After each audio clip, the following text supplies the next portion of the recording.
उन्हाळा आला की कैरीशिवाय मजाच नाही. तर आज आपण बघणार आहोत खारातली कैरी, जी तुम्ही जेवताना तोंडी लावायला घेऊ शकता.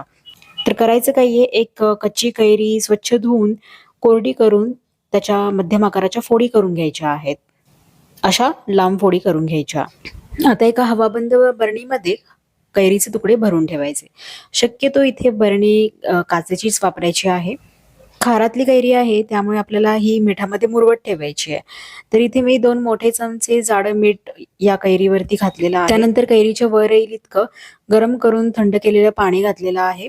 आता झाकण लावून ही कैरी आपल्याला 5 ते 6 दिवस पाण्यामध्ये मुरवत ठेवायची आहे. पण कैरी आपल्याला रोज अशी हलवून घ्यायची आहे, म्हणजेच वर खाली करून घ्यायची आहे.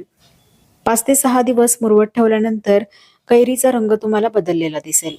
तर मस्त अशी चटपटीत खारातली कैरी तयार आहे. शाकाहारी जेवणाबरोबर तोंडी लावायला घेऊ शकता. कैरीची ही एक वेगळी रेसिपी आहे, त्यामुळे नक्की करून बघा.